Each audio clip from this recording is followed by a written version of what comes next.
Exit strategy planning, how to handle the inventory in your business to make your business most attractive and lucrative for a buyer. What is the number one problem you're going to find in your inventory-based business when you are showing the business to buyers and trying to get their interest in making offers?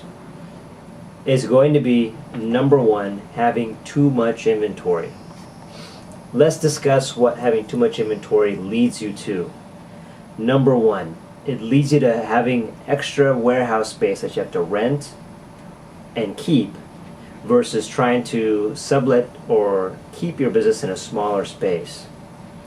Number two, it increases the amount of capital a buyer has to commit to the business to take over.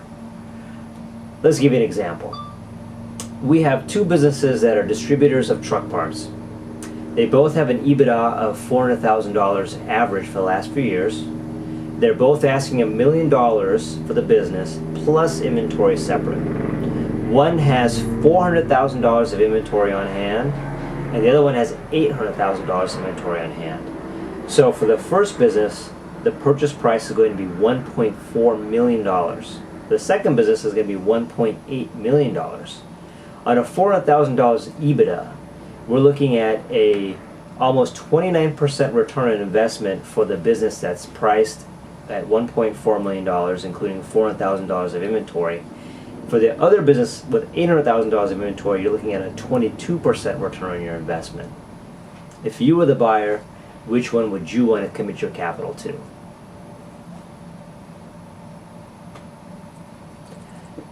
The second problem that you're going to have with your inventory is getting down to having slow-turning, outdated, or obsolete inventory. We know it's an emotional attachment that business owners have to their inventory because it's money they put in, and the money you put in, whether it was a year ago, 2 years ago, 5 years ago, 10 years ago, you got a great buy, even though it wasn't hot-turning inventory, but yet 5-10 years later it's still sitting in your warehouse. You need to get rid of that. Buyers don't want to see and don't want to be afraid of having to commit money and sinking that money into inventory that's not going to turn. A quality buyer is going to argue with you and try to get that inventory for free, or if nothing else, pennies on the dollar. So instead of having that fight with the buyer, you might as well liquidate that dead, obsolete, slow inventory now, use the capital to improve your business in one way or the other, and then also allow you the flexibility to decrease the amount of space you lease so that your occupancy costs are lowered, which, guess what, increases your bottom line. Profits go up, you're happy, and a buyer is going to be much more interested in paying you more for your business because it's profitable at a higher level. The third thing that concerns your inventory is having outdated pricing from your manufacturing suppliers or your other vendors. You know, commodity prices go up and down all the time. Manufacturing processes and techniques change and get innovated all the time. So you need to make sure if you have inventory that you keep buying and you haven't negotiated prices within the last 6, 12, 24, 36 months, it's time to do your homework to see if prices have gone down for your suppliers, or if the cost of goods or the manufacturing price has gone down for your suppliers.